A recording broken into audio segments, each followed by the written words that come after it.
Ok, chequeo que estoy grabando, parece que anda todo bien. Así que, bueno, sigamos entonces, ahora sí arranquemos con los temas de la clase de hoy. Todo hasta ahora fue de repaso de clase pasada. Vamos a ver el primer teoremita que aparece en la clase de hoy. ¿No? Entonces, la idea de la clase de hoy es que aparezca la regla del L'Hopital, que es un teorema, un método para calcular límites que nos simplifica mucho el cálculo de un montón de límites. Así que es algo recontra útil. Vamos a necesitar antes de eso una proposición o lema, o teorema mejor en realidad. Teorema se llama teorema del valor medio. Como teníamos ahora, hasta ahora teníamos teorema del valor medio de Lagrange. Este se llama teorema del valor medio de Cauchy. Y se me lagueó un poquito, estoy esperando. Ahí está. Del valor medio de Cauchy. Escribe Cauchy. De Cauchy. Bueno, ¿qué dice este teoremita? Dice: si vos tenés, como siempre, las mismas hipótesis de siempre, si vos tenés ahora dos funciones f y g que van de un cerrado a b a r, dos funciones continuas, como siempre continuas en el cerrado, y derivables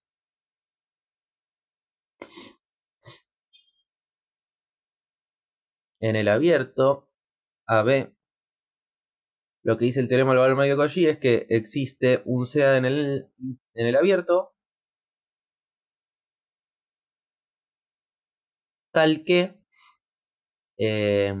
bueno, cuando haces g' de c por f de b menos f de a, esto te da lo mismo que f' de c por g de b menos g de a.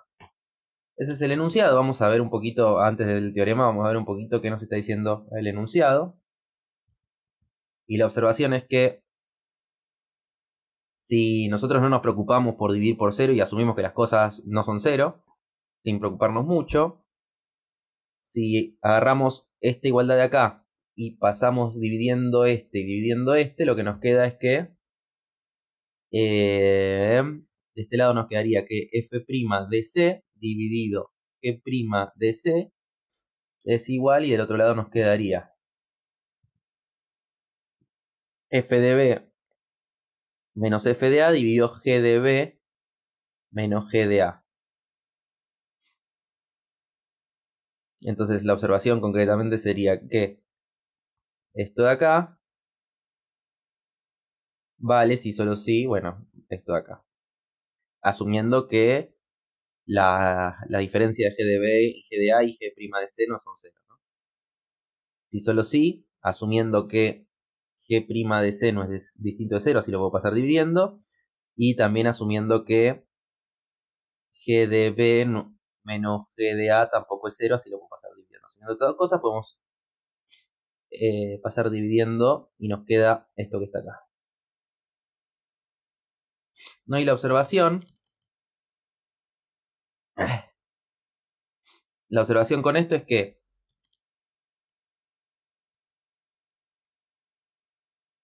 está todo medio lagueado. Yo estoy medio lagueado porque es temprano. La observación es que si vos tenés f de b menos f de a sobre g de b menos g de a, yo esto lo puedo escribir como esta cosa por 1,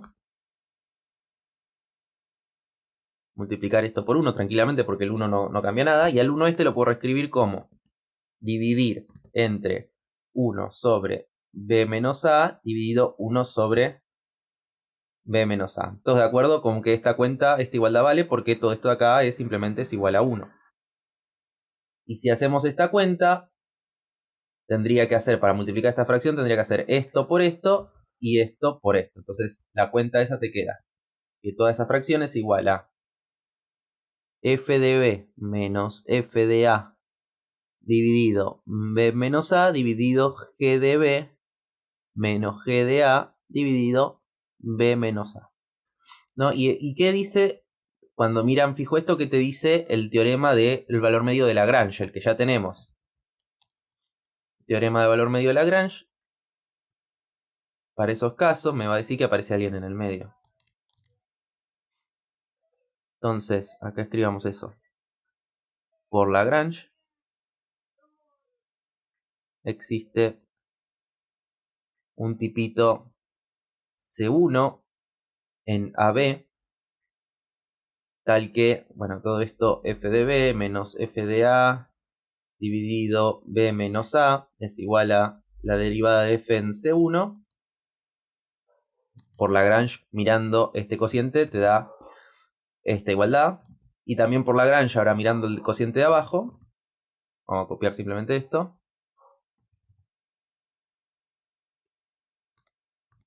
El tema es que como estoy usando Lagrange abajo, el C no tiene por qué ser el mismo, así que este será un C2.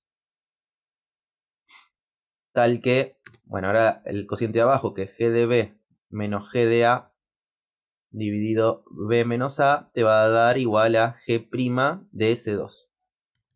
O sea, tenemos que Lagrange me regala la existencia de estas dos constantes.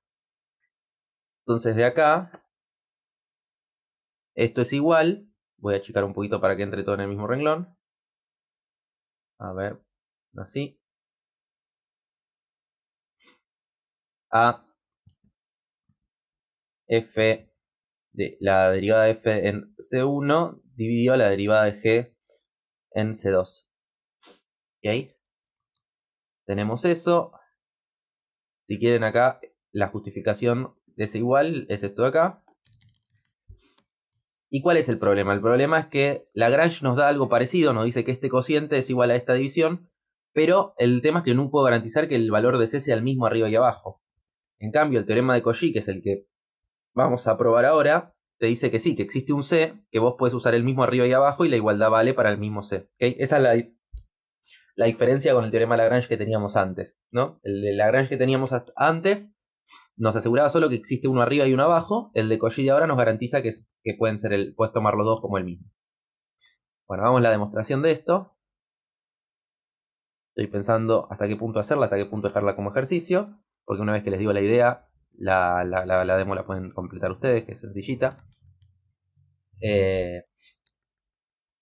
Entonces, fíjate, antes de empezar a escribir la demostración, esto ahora lo copio y lo borro, así que no copien por ahora nada, pero yo lo que quiero mostrar es que vale esto, o sea que yo quiero mostrar esta igualdad, que existe un z al que hace que esto valga. Pero ahora si jugamos un poco con esto, pasamos por ejemplo restando g para allá.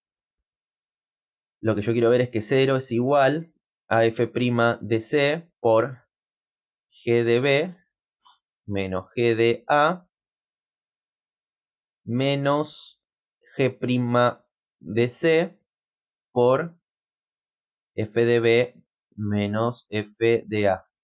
¿No? Entonces, el truquito acá es que si nosotros consideramos, que de hecho así vamos a arrancar la demostración, si nosotros consideramos la función h de x que sea la función f de x por g de b menos g de a menos g de x por f de b menos f de a, todos ven acá que si derivas h,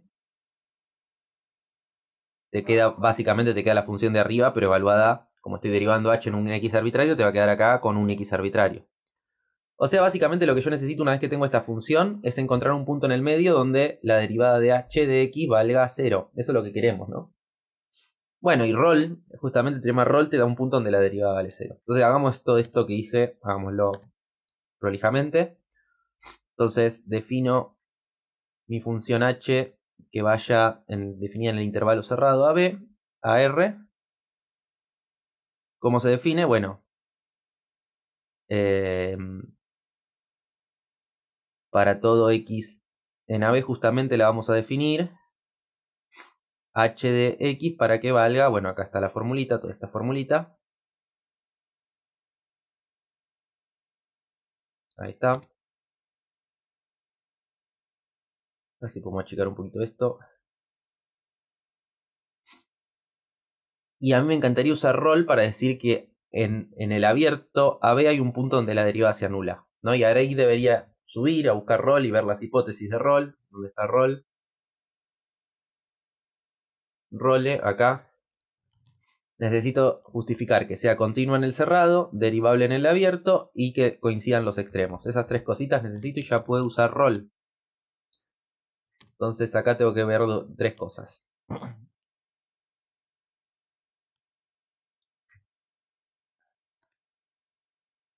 Vamos a revisar la página que sigue, si la podemos usar. Entonces necesitamos chequear tres cosas para roll, las voy poniendo acá. Primero, creo que es la más importante, que la que todo el mundo checaría primero, es por qué esta cosa debería coincidir en los extremos, ¿no? Chequemos que h de a valga lo mismo que h de b. ¿Okay? Chequemos esto.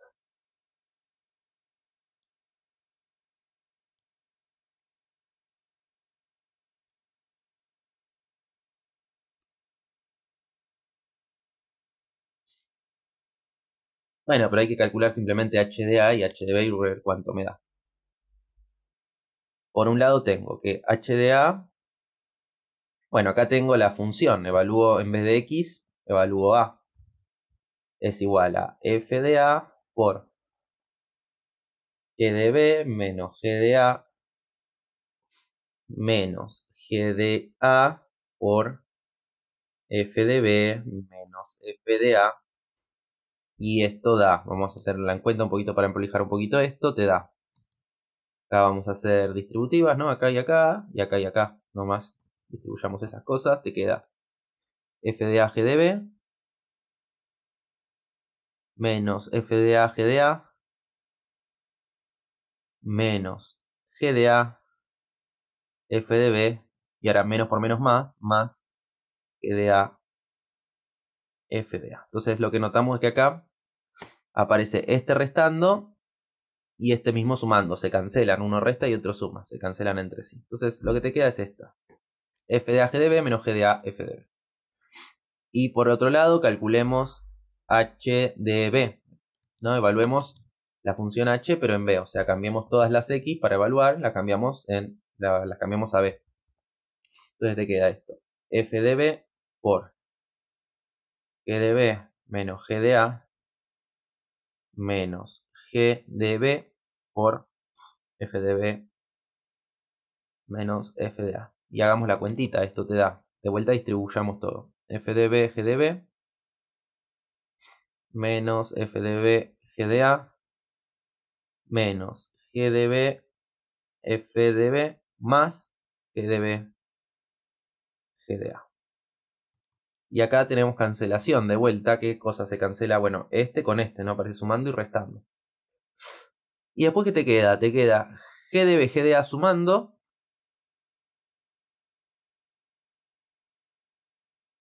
A ver si está todo bien. Déjenme chequear. Acá hice algo mal.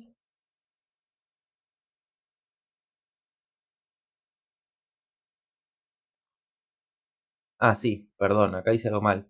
La última distributiva es g de b, f de a. No sé por qué acá puse g de b, g de a. Ahora sí. Te queda g de b, f de a sumando.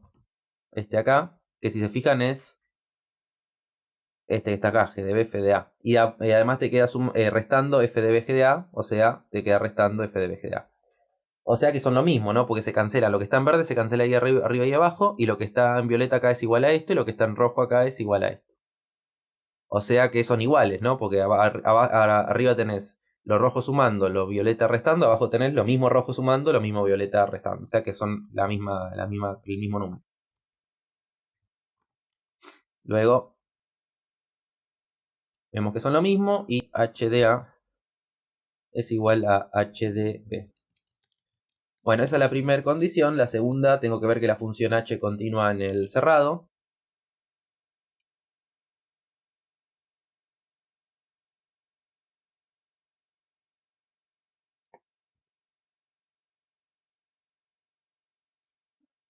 Pero esto hay que mirarlo fijo nada más y convencerse por álgebra de funciones continuas, ¿no?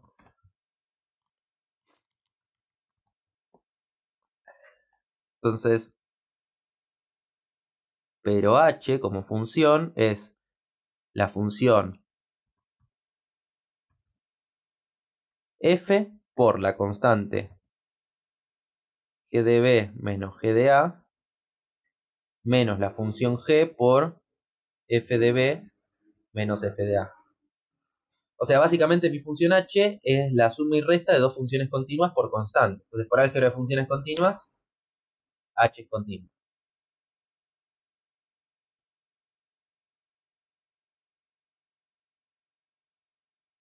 Si quieren, como acá hay una resta, pongamos h es continua por resta de funciones continuas.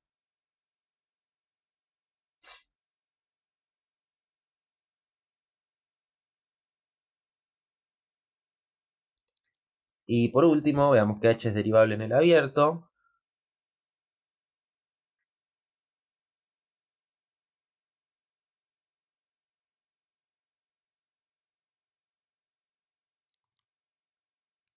Bueno, pero ¿qué pasa cuando intento derivar h en el abierto, en un puntito x del abierto? Esto es derivar la función h, vamos a copiar la formulita, es esta.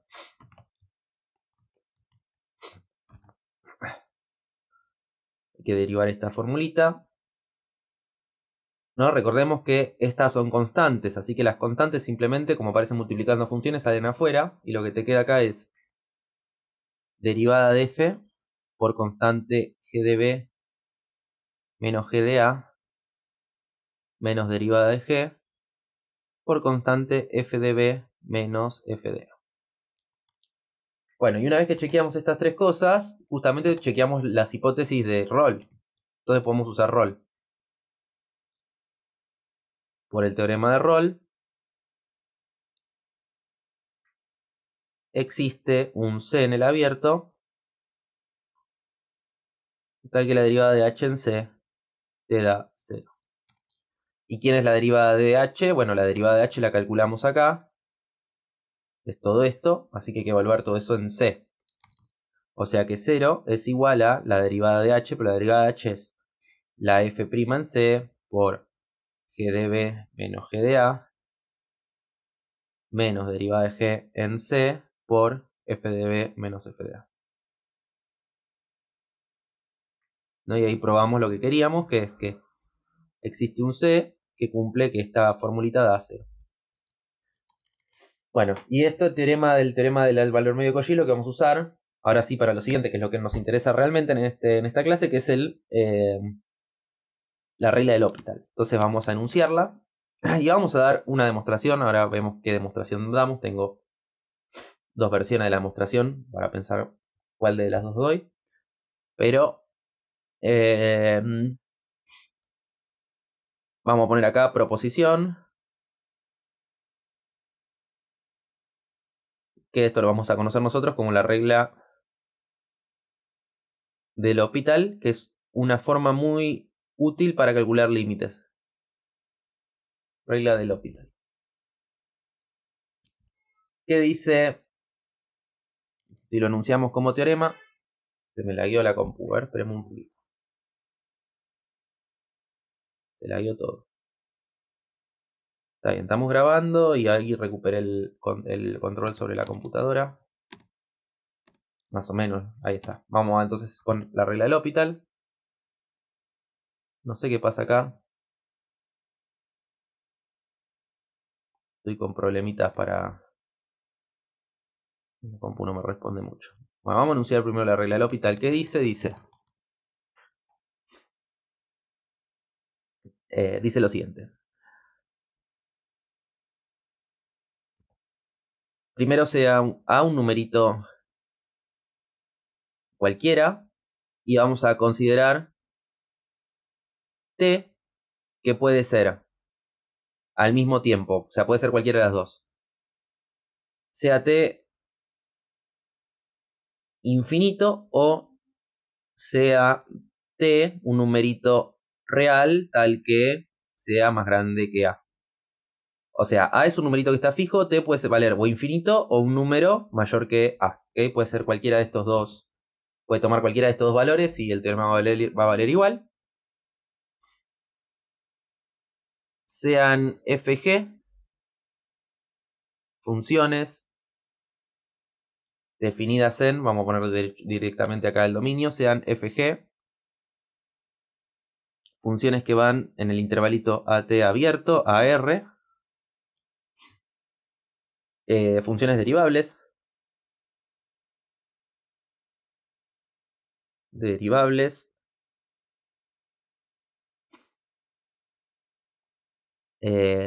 y supongamos, yo voy a querer calcular estas cosas, ¿no?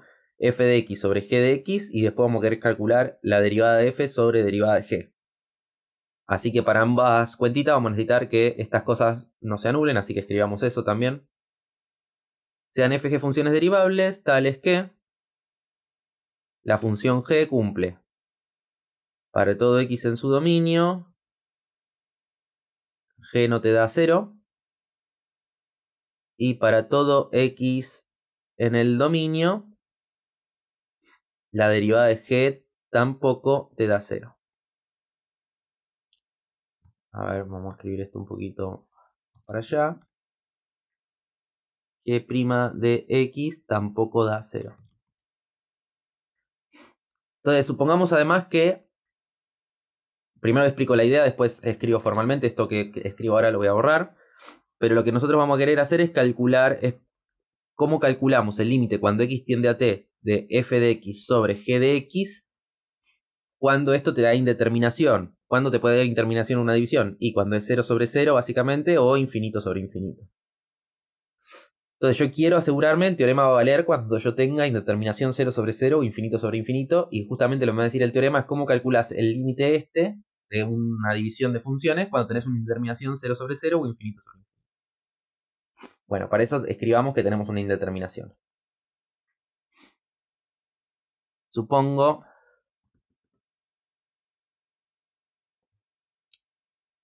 que estamos en uno de estos dos casos. El límite cuando x tiende a t de f de x te da 0 y al mismo tiempo el límite cuando x tiende a t de g de x te da 0, o estamos en el otro caso donde el límite de los dos te dan infinito. El límite cuando x tiende a t de f de x te da infinito y al mismo tiempo el límite cuando x tiende a t de g también te da infinito. Entonces, supongo que estoy en alguno de estos dos casos, de tal forma que cuando vos intentás calcular directamente el límite del cociente, te queda alguna de estas indeterminaciones, pero por algún motivo, vos ya sabés que existe el límite cuando x tiende a t de la derivada. Sabés que esto existe. O sea, esto existe, te puede dar cualquier cosa. Acá te da más infinito, menos infinito o un número en R. Cualquiera de estas cosas, pero existe el límite, no es que no existe. Existe, te puede dar infinito positivo, infinito negativo, un número, pero el límite existe. Bueno, entonces la regla del L'Hopital te dice que en ese caso, entonces, si se cumple todo esto, el límite que a priori está indeterminado, porque vos estás en este escenario o en este escenario, en cualquier caso el límite del cociente está indeterminado, pero el L'Hopital te dice que va a existir el límite del cociente de f dividido x. Fíjense, mirando a ojo esto, a priori ya dijimos, esto es 0 sobre 0 o infinito sobre infinito, que a priori es indeterminado, pero el L'Hopital te dice que existe y que vale lo mismo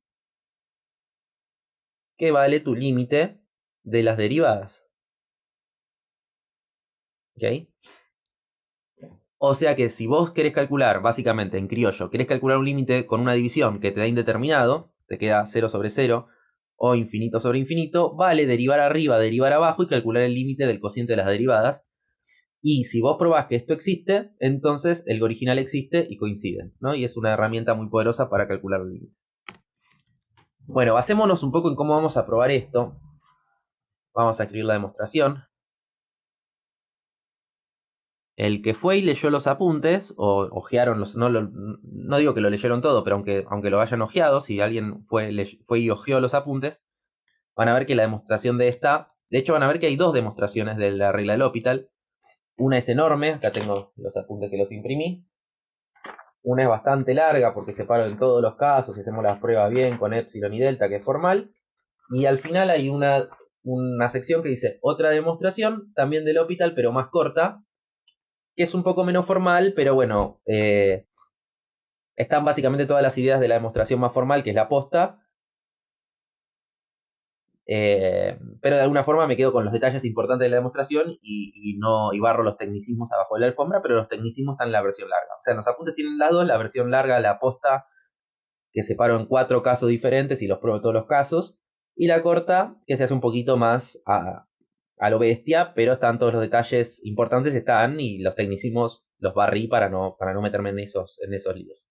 Entonces lo que vamos a hacer acá es la demo corta, que en realidad no sé si es una demo, es una idea de la demostración o demo informal, vamos a poner acá, porque es más cortita, pero refleja refleja las ideas importantes de la demo larga. La demo larga lo hace bien con todas las cuentitas. Esto igual refleja todos los detalles. Demo informal.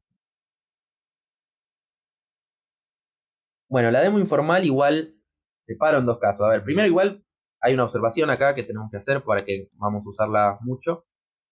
Nosotros sabemos esto, que que la función g y la derivada nunca es cero. Entonces, lo primero que notamos es que la función g, observo que mi función g, que va de a t a r,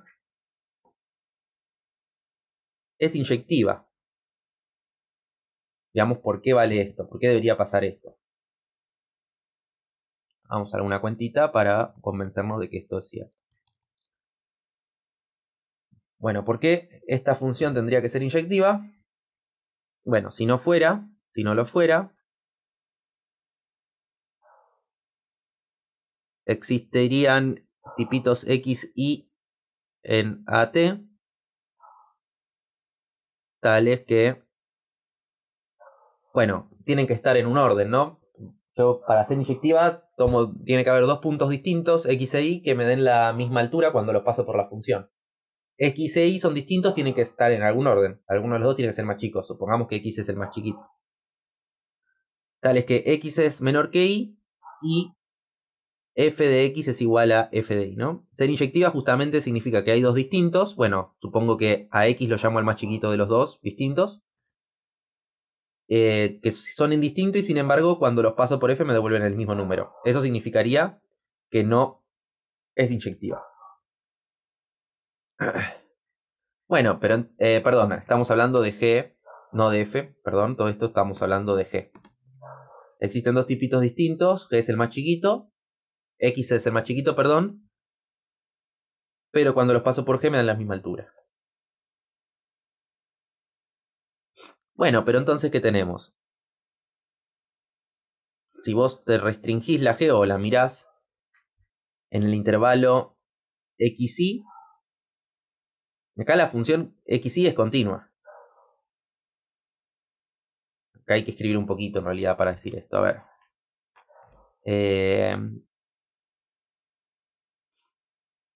Escribamos esto. Como g es derivable,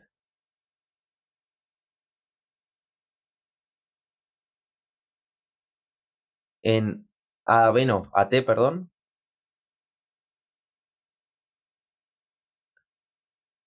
Teníamos el teoremita que decía que una función donde es derivable es continua. Luego es continua en AT. Ahora, como mi intervalito cerrado, xy, está adentro de AT, que es continua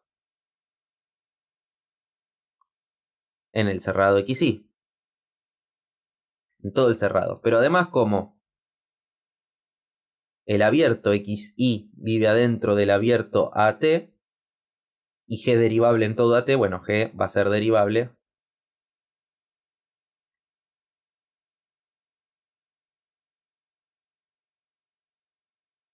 en xy. Básicamente lo que chequeamos hasta ahora es, lo que tenemos es g de x es igual a g de y, justamente porque g no era inyectiva, entonces me aparecieron x e y donde g y e y valen lo mismo. Después tenemos que G continua en todo el cerrado XY.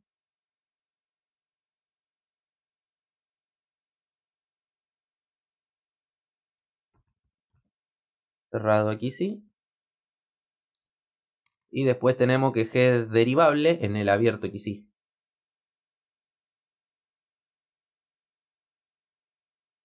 Bueno, ¿qué teoremita vale cuando tenés todo esto? Especial atención en que los extremos de tu función en tu cerrado coinciden. Bueno, entonces puedo usar rol acá. Rol que me dice, el teorema de rol, role, me dice que existe un C en XY, en particular, como XY vive en AT, existe un C en AT, tal que la derivada de G en C te da 0. Pero ¿qué sabíamos como hipótesis de la derivada? Que la derivada nunca se anulaba, ¿no? Teníamos esto.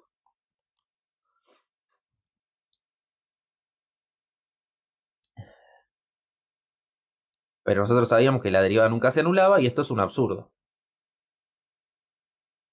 ¿De dónde vino el absurdo? De suponer que no es inyectiva. Por lo tanto, acabamos de probar que es inyectiva. O sea que en toda esta sección en amarillo es la prueba de la observación de que G, la función G es inyectiva. Bueno, esto es algo que vamos a usar un poco en lo que sigue el teorema, por eso quería primero dejarlo como probado ya, que es inyectiva, y ahora vamos ahora sí a probar lo que queda del teorema. Déjenme acá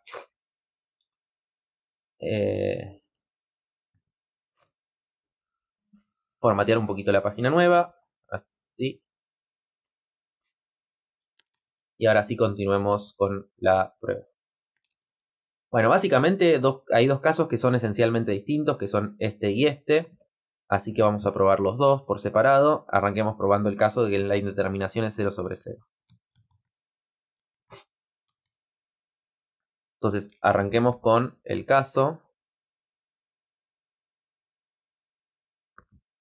donde vos tenés que los dos límites te da 0. Bueno, y ahora los tengo que convencer que el límite del cociente te da lo mismo que el límite de las derivadas. Que el límite del cociente te da lo mismo que el límite del cociente de las derivadas.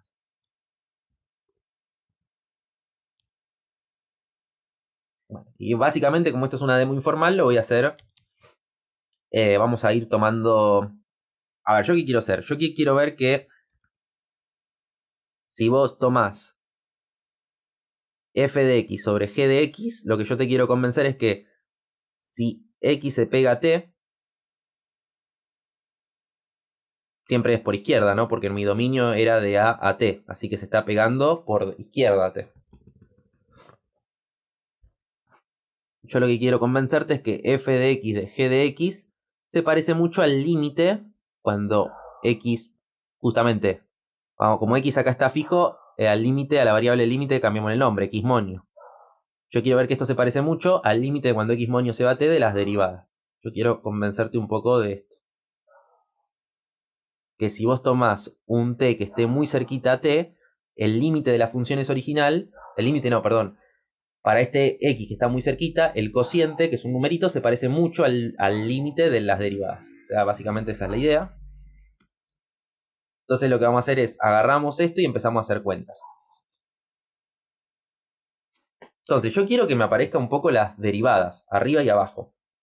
¿Y qué teoremita tenemos que hace que aparezcan derivadas en un cociente? Bueno, tenemos el teorema de Cauchy, ¿no? El teorema de Cauchy me dice que si vos tenés f de x menos f de y sobre g de x menos g de y, esto es igual a f' de c en un intermedio sobre g' de c en un intermedio. ¿Okay? O sea que yo necesito que me aparezca otro numerito restando para que me aparezca justamente, yo quiero que me aparezca esto, ¿no? F de x menos f de z sobre g de x menos g de z. Y ahí básicamente queremos eso. Entonces, por ahora no dije nada, estoy hablando en el aire un poco para motivar la cuenta que haga ahora, pero realmente todavía no hice nada. Entonces, arrancamos tomando un x que idealmente vive.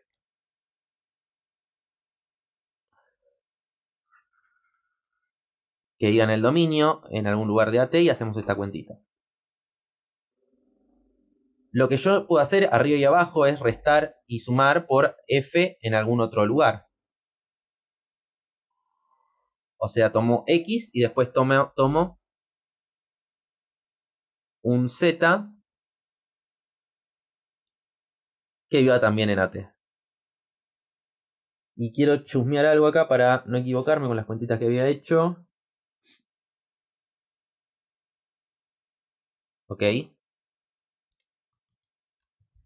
Entonces, arriba puedo restar y sumar f de z, ¿no? Puedo restar y sumar esto. Y abajo lo mismo. Tengo g de x y le puedo restar g de z y sumar g de z. Estoy pensando que, a ver, para esta demostración en realidad lo que yo voy a hacer, perdón, porque me estoy hasta mareando yo mismo, disculpen. Entonces, supongan que acá tengo a y acá tengo t. Mi idea, ¿cuál va a ser? Mi idea va a ser que yo voy a tomar un x que por ahí que va a estar cerca de t, mi x, y la idea es que cuando el x este está fijo, yo voy a poder arbitrariamente ir tomando algún z que esté todavía más cerca de t. ¿Okay? Esta va a ser la idea de la demostración. Toma un x que esté cerquita de t, pero después toma otro z que esté todavía más cerca de t. Entonces, la idea es que como el z va a estar adelante, a mí la resta me conviene escribirla como f de z menos f de x y abajo g de z menos g de x. ¿Okay? Entonces, me estaba equivocando en eso, que primero me encantaría poner el z adelante. Entonces, lo primero que hago, perdón, ahora sí, en la cuenta principal es, tomo un x y tomo un z. Acá escribamos esto como corresponde. El z lo vamos a tomar entre x y t. Así que mi z va a vivir entre x y t. Bueno, lo primero que hago es que yo puedo enchufar un menos arriba y abajo, ¿no? ¿Por qué puedo hacer esto? Y porque el menos se cancela y en realidad tenés la cuenta sin el menos. Pero una vez que enchufaste el menos arriba y abajo, ahora sí puedes hacer esto de sumar y restar arriba f de z, o sea, te queda f de z menos f de x más f de z. Y abajo te queda g de z menos g de x más g de z. ¿Ok? Todo esto es lícito porque el f, acá, perdón, restando, tienen que ir para que se cancelen, disculpen. Acá restando y acá restando. Todo esto es lícito justamente porque este se cancela y te queda esto, que se cancelan los menos y te queda esto. Así que por ahora estamos reescribiendo nada más nuestra cuenta original.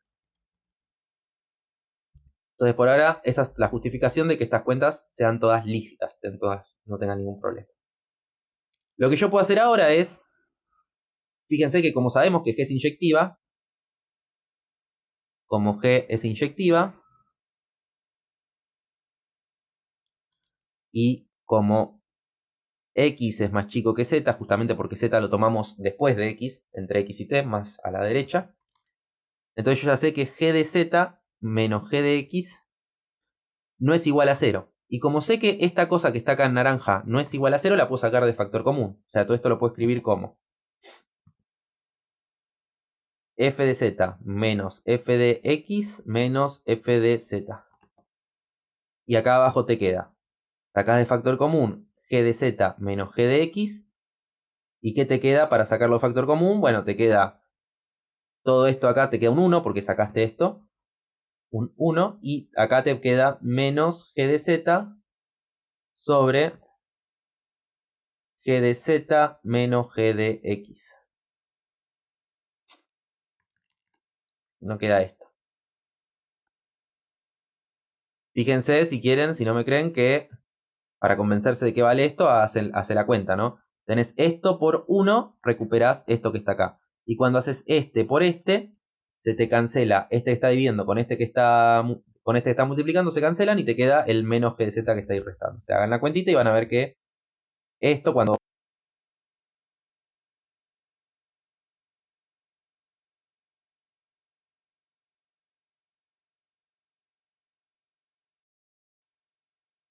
objetivo es que me aparezca esta división, porque si me aparece esa división me va a aparecer derivada arriba sobre derivada abajo, que es lo que me da Cauchy, que es lo que yo quiero.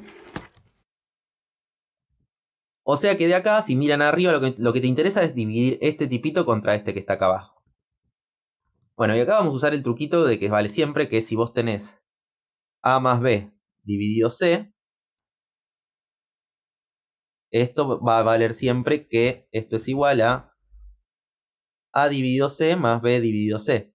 ¿Por qué vale esta igualdad? Y porque si vos tenés esta suma, si vos partís de esta suma, que es una suma de fracciones, como tienen igual denominador, la suma te la puedes escribir así. O sea que de acá a acá valen lo mismo, porque de hecho esta suma vos la calcularías así. Bueno, si tenés esto, evidentemente puedes ir para el otro lado y tener esto. Entonces, ¿quién va a ser nuestro valor de A y quién va a ser nuestro valor de B? Este de acá va a ser nuestro valor de A y este de acá va a ser nuestro valor de B. Entonces lo que te queda es f de z menos f de x dividido g de z menos g de x, todo esto multiplicado por 1 menos g de z sobre g de z menos g de x.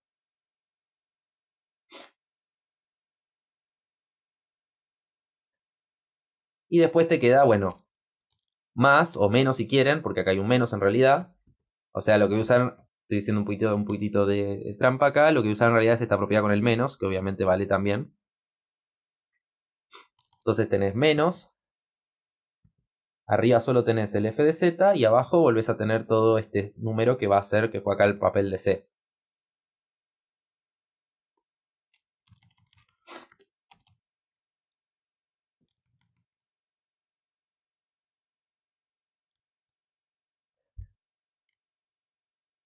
Ok. Bueno, ¿y qué tenemos acá de bueno con esto? Si se fijan, esto acá ustedes lo pueden escribir tranquilamente como esto por 1. Y una vez que tienen esa escritura se pueden dar cuenta que esto acá es exactamente lo mismo que escribir f de z menos f de x por dividido, perdón, g de z menos g de x por 1 sobre, bueno, toda esta porquería, 1 menos g de z sobre g de z menos g de x menos, bueno, y acá f de z sobre g de z menos g de x por 1 menos g de z dividido g de z menos g de x. ¿Cómo vamos a proceder acá? Lo que hay que acordarnos es que el x está fijo, ¿no? Esa es la primera idea, que nuestro x hay que pensarlo por un momento que está fijo, está cerquita de t, pero está fijo. Y el z lo podemos mover un poquito y lo podemos ir acercando más todavía a t. Entonces, ¿qué pasa cuando yo acerco el z, lo acerco a t, lo pego a t? Bueno, lo que estoy tomando ahora es tomando el límite a todo esto.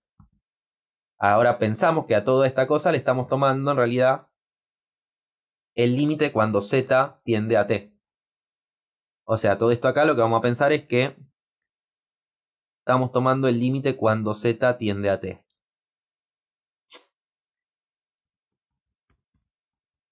Primero, ¿qué me aparece acá? Ya, antes de tomar ese límite, justamente quiero aprovechar que está este cociente lindo acá. Y yo sé que esto, por teorema de valor medio de Cauchy, escribámoslo, por teorema del valor medio de Cauchy, existe un numerito c, lo vamos a llamar c de xz, que vive justamente entre x y z, en el abierto xz, tal que, bueno, este cociente f de z menos f de x dividido g de z menos g de x es igual a la derivada de f en este puntito que me apareció intermedio c sobre la derivada de g también en c de xz, ¿no? Porque depende de estos dos porque viene este intervalito. O sea que todo esto de acá es igual a f' de c de xz sobre g' de c de xz por, bueno, todo lo demás lo copio porque no estoy cambiando nada, va a ser todo lo mismo. Así que me queda esto. Pero como estamos pensando ahora que en realidad este x está fijo, ¿no? Y lo que vamos a pensar móvil por ahora, o sea, lo que vamos a pensar por ahora que está móvil es simplemente el z. a esta constante que me apareció acá, llamémosla C simplemente de Z, ¿no? Que es un... Vamos a pensar que movemos el Z. Esta constante C me aparece siempre acá entre X y Z. Pero bueno, cumple lo mismo acá. Estoy pensando cómo se visualiza mejor. En realidad a nivel formal es lo mismo como quiera llamar a la variable, pero estoy pensando cómo se visualiza mejor. Entonces acá borramos el X, pensamos que esto depende nomás de Z. Igualmente esta set depende de X, fíjense, porque yo primero elijo el X y mi elección de X determina que este C viva después del X. O sea que en realidad también depende del X, pero bueno, no importa. Bueno, ¿qué le pasa al resto cuando yo estoy diciendo que movamos el... Voy a copiar esto que está acá porque me resirve. Copiemos esto para abajo. ¿Qué le pasa a toda esta expresión ahí que puse en verde a medida que vos movés tu tipito Z? Estoy esperando que se lague la compu, ahí está. Lo movés y lo pegás a T, lo movés hacia T. Bueno, ahí tenés que recordar que estamos en el caso donde el límite cuando tu variable xmonio, le pongo xmonio porque mi x ya está fija, mi x está por acá y acá y es un numerito que ya está fijo. Entonces el límite de ahí lo llamo con xmonio. Cuando xmonio tiende a t, yo lo que tengo que recordar es que f de xmonio estamos en el caso donde se va a 0 y también lo mismo para g.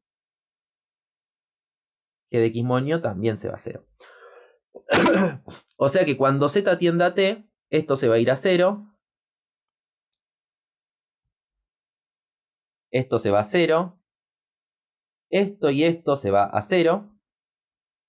Esto y esto se va a 0. O sea que a medida que vos muevas tu z hacia t, todo esto se va a ir a 1. Todo esto acá tiende a 1 a medida que tu z se va yendo a t. ¿Por qué? Porque acá te queda...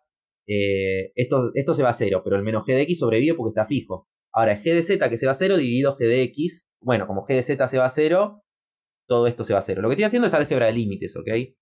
No estoy haciendo nada más complicado que álgebra de límites, pero pausen el video y háganlo ustedes despacito si quieren para asegurarse. Todo esto de acá se va a ir a 1. Todo esto de acá se va a ir a menos g de x.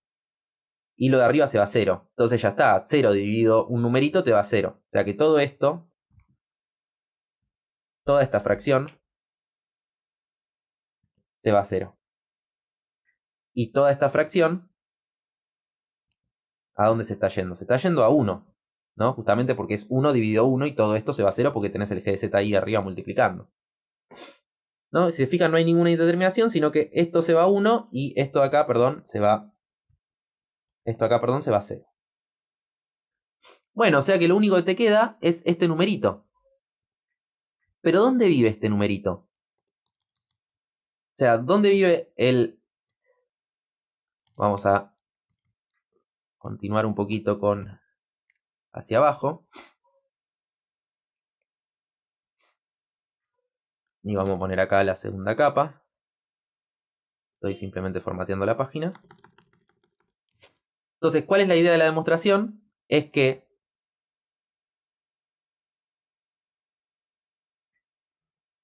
ahora voy a escribir para intentar ser un poco más formal.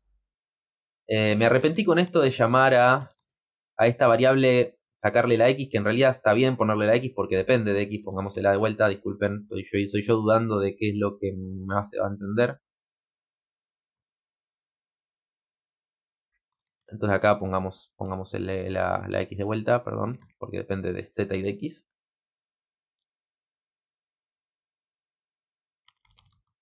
Y acá de vuelta se la agrego. Acá déjenme borrar todas estas cosas del límite.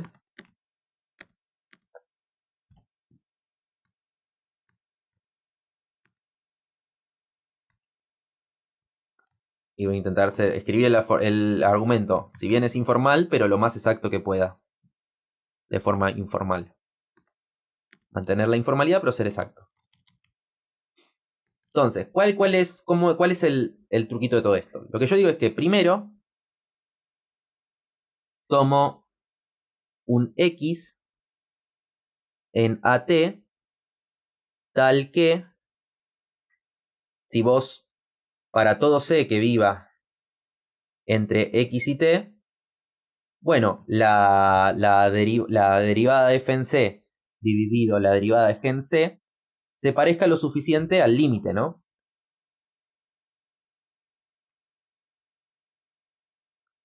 Lo suficiente, se parezca lo suficiente al límite de x monio tendiendo a t de las derivadas, del cociente de las derivadas. ¿No? Justamente como este límite es, ¿qué pasa? Este límite es cuando x monio tiende a t, vos vas a poder elegir un valor c, perdón, un valor x que esté tan pegado que si vos tomás un c que viva en ese intervalito, bueno, cuando hago la derivada se parece mucho al límite de las derivadas. Y está bien, porque vos estás eligiendo un x para pegarte a t, y el c está después de ese x. Entonces vos vas a poder elegir, justamente por la definición de este límite, vos vas a poder elegir un x a partir del cual este cociente se parezca mucho al límite de los cocientes, la derivada de los cocientes, ¿no? Simplemente por la definición de este límite. Entonces con eso ya nos garantizamos, justamente como este c que me va a aparecer vive después del x, va a vivir por acá, ya me garantizo que esto de acá se parece mucho al límite que yo necesito que aparezca, el límite cuando x monio tiende a t de las derivadas. Ahí ya me aseguré esa partecita. Esto se va a parecer muchísimo al límite. Bueno, y después, una vez que vos ya elegiste este x, 2, para este x que yo elegí, yo sé que toda esta parte, cuando z tienda a infinito, a z tienda a t, perdón, yo ya sé que todo esto se va a ir a 0 por las cuentas de recién y todo esto se va a ir a 1. Entonces, una vez que ya elegí el x, tomo z, que viva después, que viva entre el x y el t, tal que esta partecita se parezca muchísimo a 1,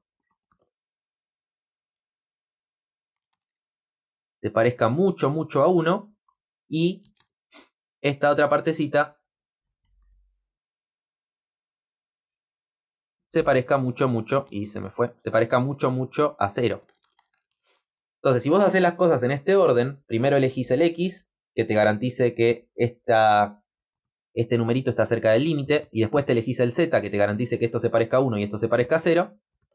Entonces todo esto, si hiciste ese procedimiento, se va a parecer mucho a qué. Y bueno, se parece mucho al límite. Esto acá se parece mucho al 1 y esto de acá se parece mucho al 0. Entonces todo esto se parece mucho a el límite cuando x monio tiende a t de las derivadas.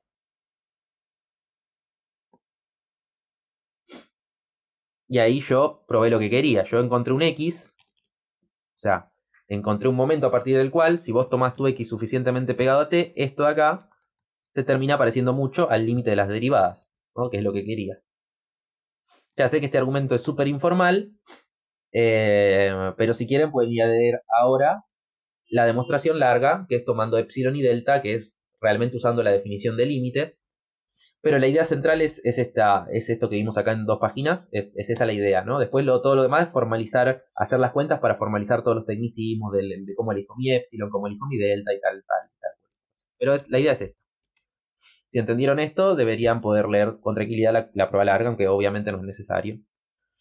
Bueno, pero todo esto era uno de los casos, ¿no?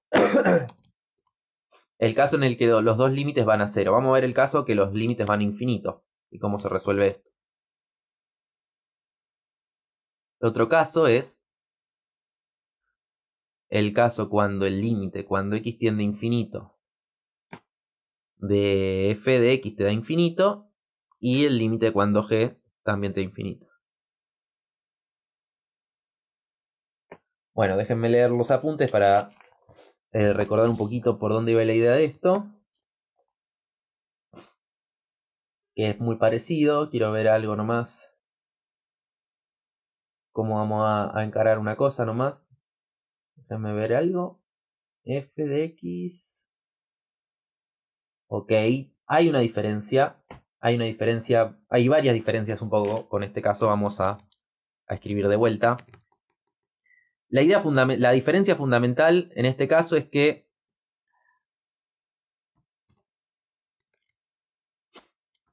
antes primero elegimos x y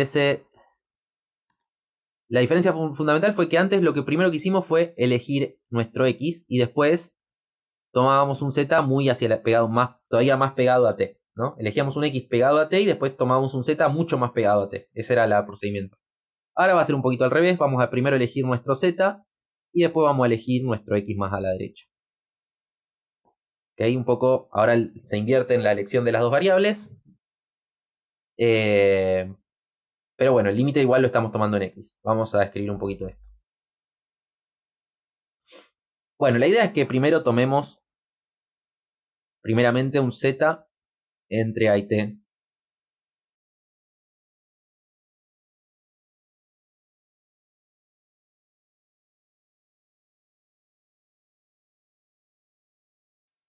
Y después tomo a y t y después tomo un x que viva a la derecha del z.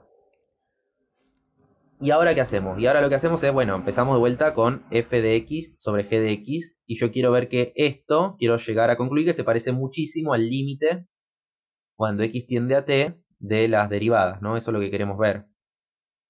De vuelta, acá uso el límite le pongo el moño a la variable porque mi x ya está fijo, es un número fijo, entonces no quiero ir llamando x a dos cosas distintas. Así que al límite le ponemos ahora x moño. Pero bueno, mi objetivo es ver que si el x está lo suficientemente cerca de t, esto acá se parece mucho al límite de las derivadas. ¿Okay? Ese va a ser el objetivo.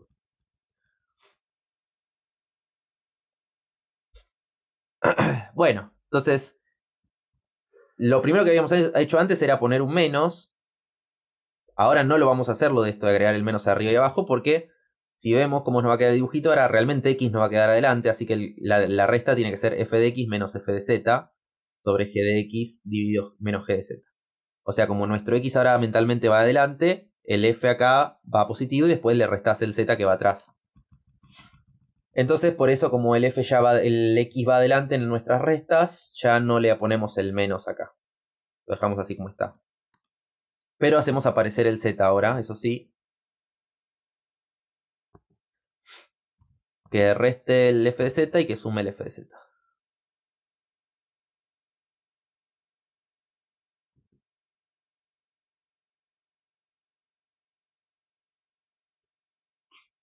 Bueno, lo primero que yo había dicho es que esto de acá no es 0 porque g justamente era inyectivo. Entonces, esa era la primera observación que habíamos hecho antes. G de x menos g de z no es 0 porque la función g era inyectiva, ya lo probamos.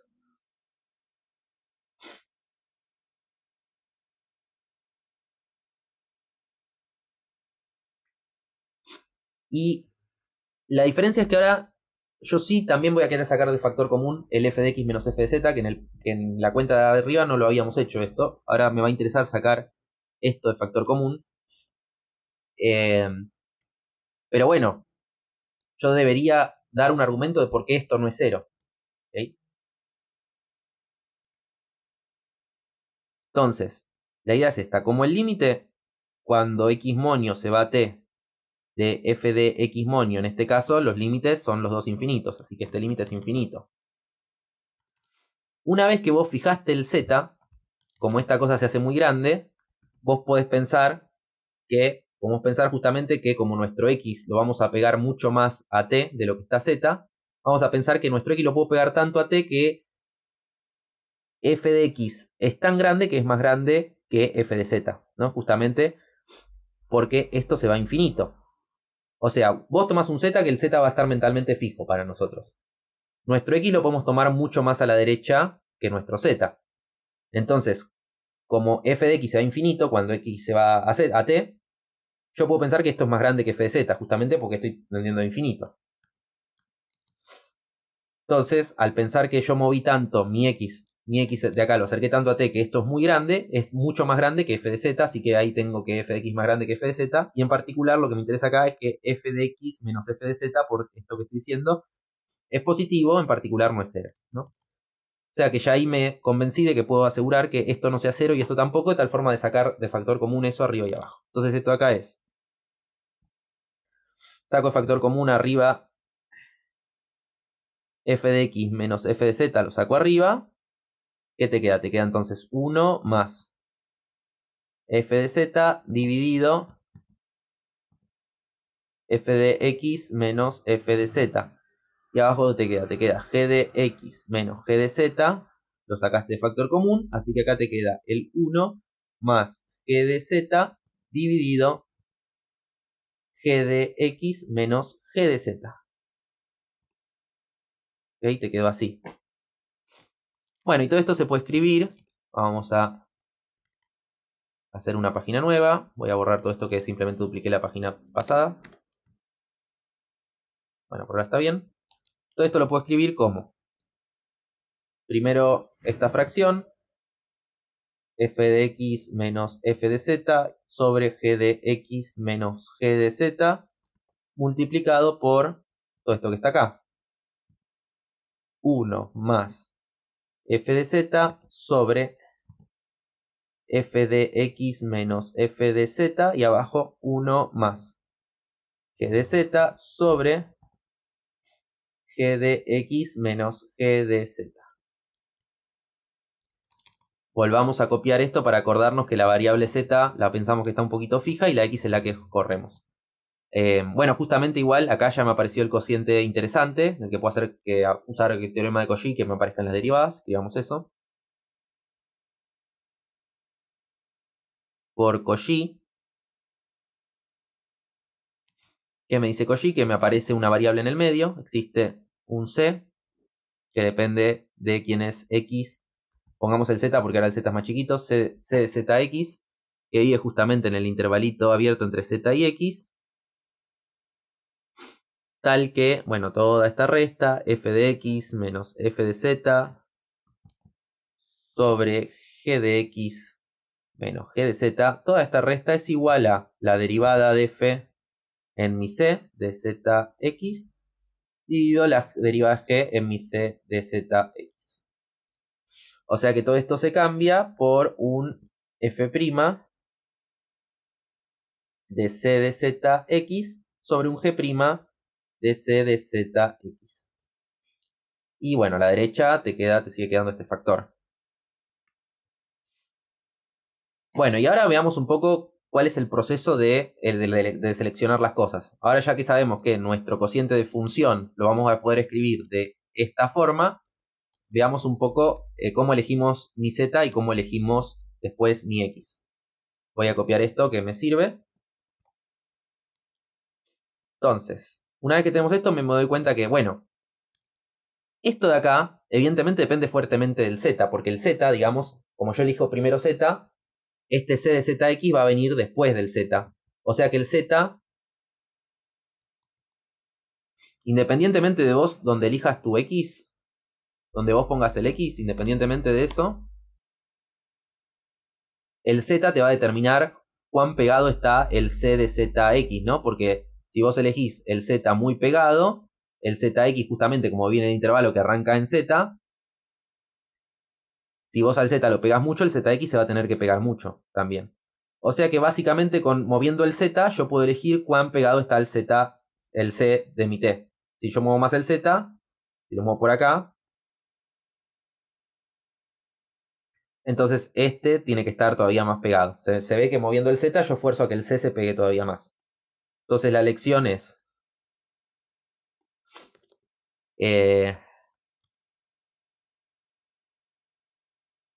primero elegís el z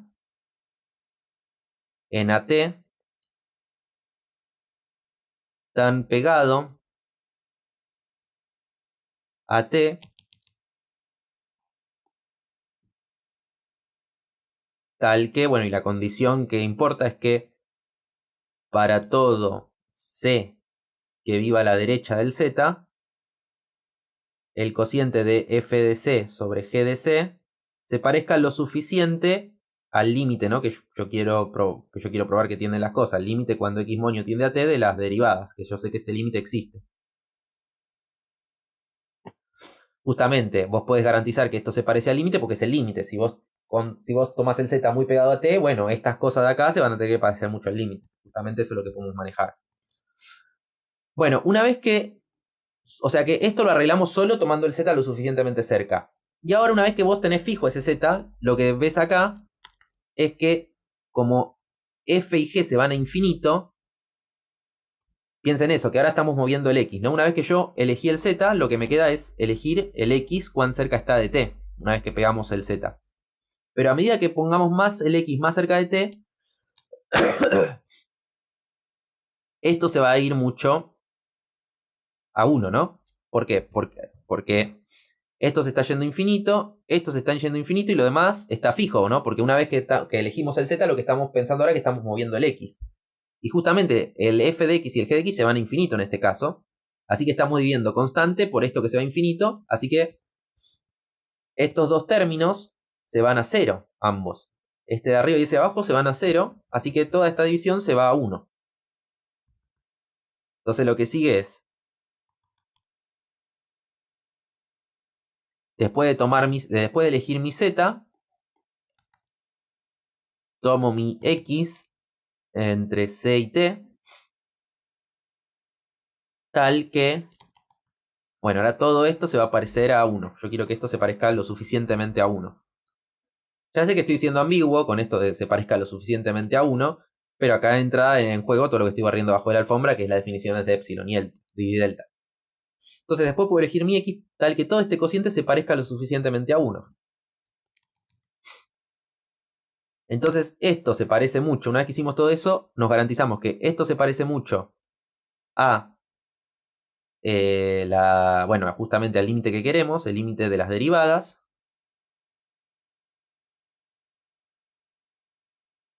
Y esto se parece mucho a 1, así que todo esto se parece mucho al límite de las derivadas, que es lo que queremos. Yo sé que esta demostración fue un poco hablada, demasiado hablada, justamente porque la parte formal la estoy evitando, pero el que quiere con estas ideas ya puede ir a leer la parte larga, la parte formal, y entenderla un poco mejor porque la parte formal está basada en estas ideas. ¿Okay? Bueno, entonces esa es la demostración del L'Hopital. Voy a pausar el video acá para descansar yo, hacer un mate cocido, qué sé yo, y en un ratito arrancamos a hacer ejercicio del L'Hopital, que es básicamente creo que lo que más le importa a ustedes, que es los ejercicios, ¿no? El L'Hopital entra para el segundo parcial, así que no vale usar L'Hopital en el primer parcial. Por la duda, claro eso. Nada, después vamos a hacer ejercicios para ver cómo se usa L'Hopital para calcular límites.